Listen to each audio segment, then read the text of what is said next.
नमस्कार, आप सभी स्टूडेंट्स का स्वागत है हमारे यूट्यूब चैनल में। आज का यह वीडियो उन सभी स्टूडेंट्स के लिए जो HPGOAIT के एग्ज़ाम की तैयारी कर रहे हैं। आज के इस वीडियो में मैं कंप्यूटर की जनरेशन्स के कुछ बेसिक क्वेश्चंस लेकर आया हूं। तो फर्स्ट क्वेश्चन देखते हैं। पहला क्वेश्चन है, which of the following devices is use in the first generation computers. ठीक है जी, पहली जनरेशन के कंप्यूटर में कौन सा डिवाइस यूज़ होता था इसमें? तो वो है राइट आंसर आपका ऑप्शन डी, वैक्यूम ट्यूब्स। ठीक है जी।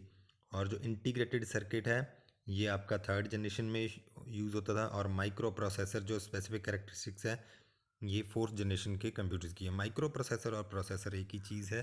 CPU बोल लो, आप माइक्रो प्रोसेसर बोल लो, प्रोसेसर एक ही चीज़ है। नेक्स्ट क्वेश्चन देखते हैं। The first generation computer could do. First generation के कंप्यूटर्स क्या कर सकते थे? तो ये सारी ऑप्शंस पढ़िए, ऑप्शन पढ़ के बताइए।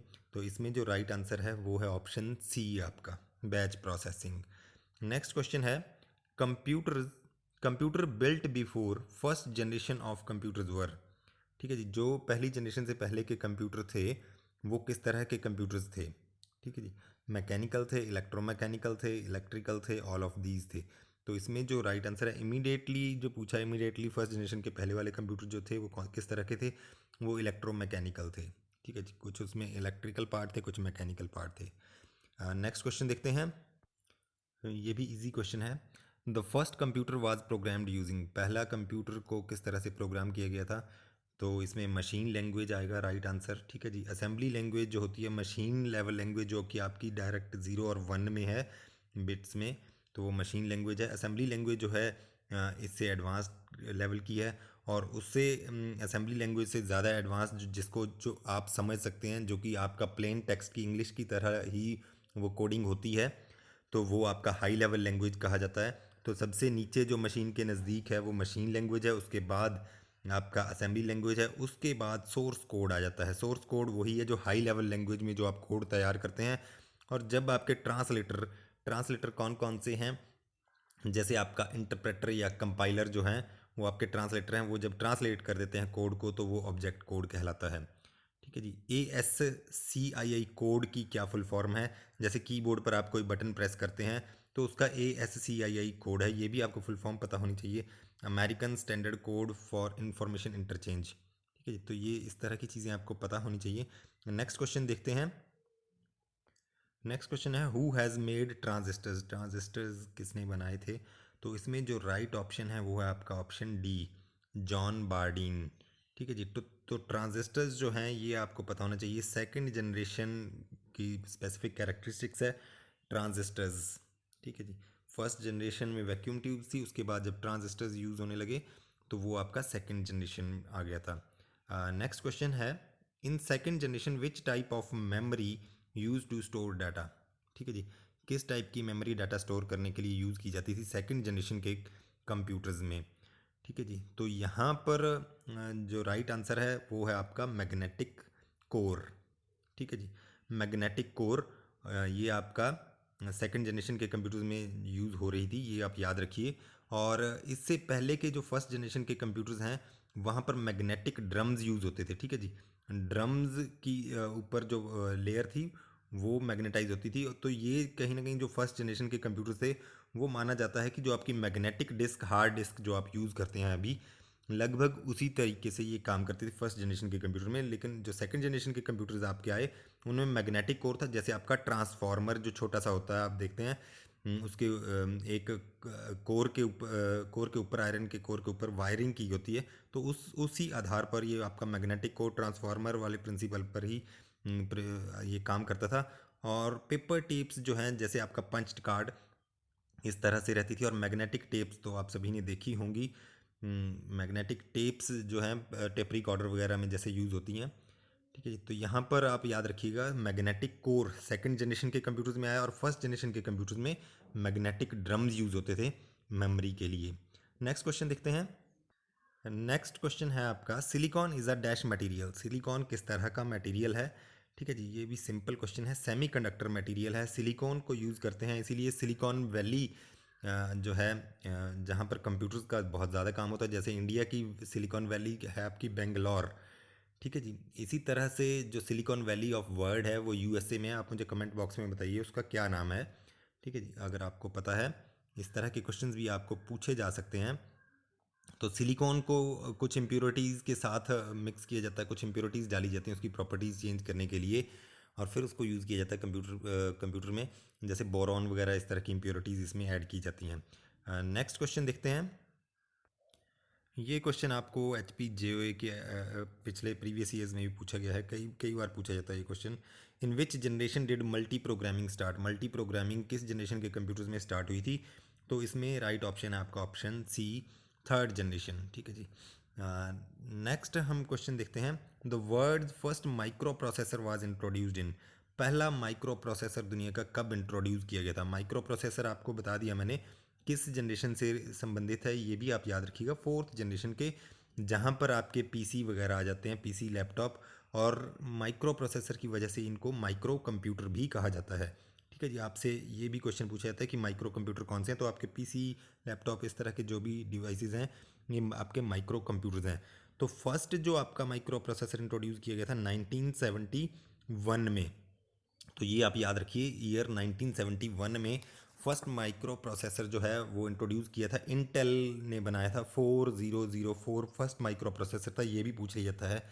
ठीक है, 4004 जो आपका फर्स्ट माइक्रो प्रोसेसर था, और इसकी जो वर्ड लेंथ थी, वर्ड साइज़ था, वो था 4 बिट्स। 4 बिट्स एक टाइम में ये प्रोसेस कर सकता था। उसके बाद 8 बिट, 16 बिट, 32 बिट, 64 बिट, इस तरह से वर्ड लेंथ आ गई। तो यहाँ पर आप याद रखिए लोगों का नाम इसके इन्वेंशन से जुड़ा है। एक तो है आपके मैरिसन हॉफ, HOFF, हॉफ याद रखना है। दूसरे आपके थे फैगिन। ठीक है जी, Federico Faggin, FAGGIN, Faggin. Then third थे आपके शिम्मा। ठीक है जी। फोर्थ आपके थे मेज़र, स्टैनले मेज़र, MAZOR। तो ये चार नाम दिए गए हैं, मैंने कई जगह पढ़ा, इनके अलावा कुछ और नाम भी लिखे होते हैं, लेकिन ये चार नेम आप ज़रूर याद रखिए। जो इन्वेंशन का श्रेय जाता है इन चार लोगों को जाता है। नेक्स्ट क्वेश्चन देखते हैं। नेक्स्ट क्वेश्चन है, concept of cache memory was introduce in dash generation computers? Cache memory आपको पता है। ठीक है जी। कैश मेमोरी भी एक तरह की रैम ही होती है, रैंडम एक्सेस मेमोरी ही होती है। जो हम मेन रैम मेमोरी यूज़ करते हैं उसकी और कैश मेमोरी की सिर्फ कॉन्स्टिट्यूशन में, ट्रांजिस्टर, नंबर ऑफ ट्रांजिस्टर्स में मेन फ़र्क होता है। बाकी ये जो आपकी कैश मेमोरी होती है ये भी आपकी रैंडम एक्सेस मेमोरी ही होती है।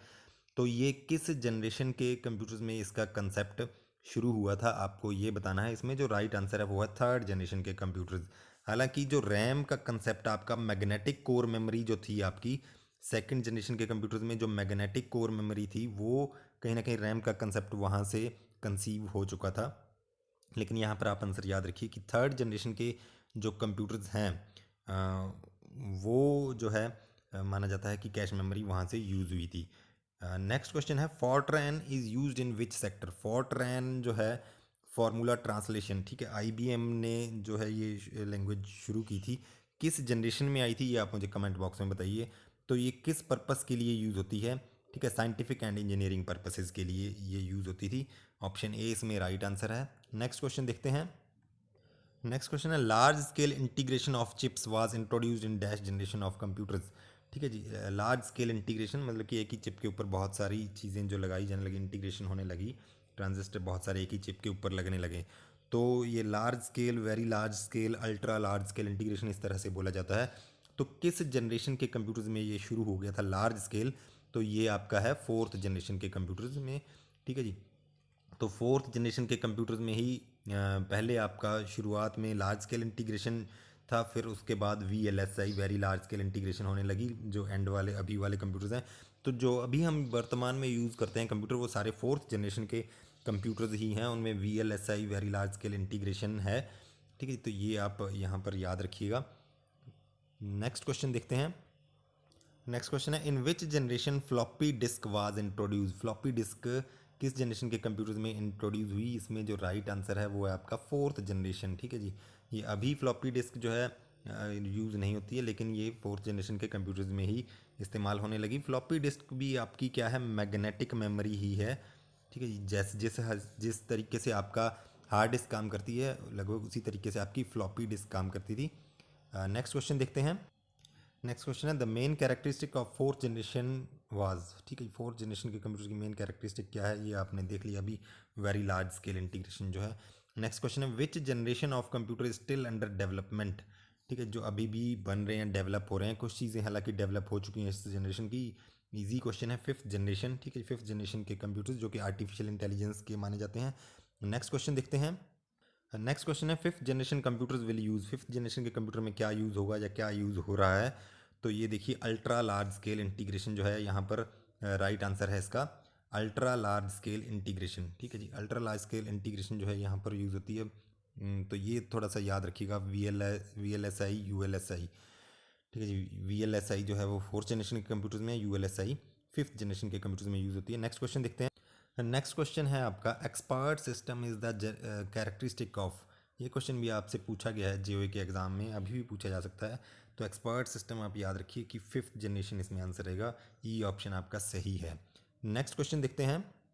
ये भी आपका इजी क्वेश्चन है, graphic and image recognition are features of dash generation computers. ठीक है जी, किस जनरेशन के कंप्यूटर जो हैं वो खुद ही रिकग्नाइज करने लगे हैं चीज़ें। ठीक है जी, ये आपको पता होना चाहिए। फिफ्थ जनरेशन के कंप्यूटर्स, ऑप्शन डी इसमें सही है। ठीक है जी, यहाँ पर रिकग्निशन की बात की गई है कि जैसे आप कुछ बोलेंगे या कुछ इमेज दिखाएंगे तो वो खुद ही जो कंप्यूटर रिस्पॉन्ड करेगा वो देख के। ठीक है जी, तो आर्टिफिशियल इंटेलिजेंस जो कि बुद्धिमत्ता इंसान के अंदर है जिस तरह से, उसी तरह से कंप्यूटर्स के अंदर भी अब बुद्धिमत्ता आ जाएगी, इंटेलिजेंस आ जाएगी उसी तरह की। हालांकि अभी तक पूरी तरह इंटेलिजेंस नहीं आई है कंप्यूटर्स के अंदर, लेकिन फिर भी जो है काफ़ी चीज़ों की शुरुआत हो चुकी है, जैसे आपकी वॉइस रिकग्नाइज कर लेता है कंप्यूटर। तो ये कुछ क्वेश्चन थे कंप्यूटर की जनरेशन को लेकर। इसी तरह की वीडियोस देखने के लिए लाइक करें, शेयर करें, सब्सक्राइब करें हमारे यूट्यूब चैनल को। धन्यवाद।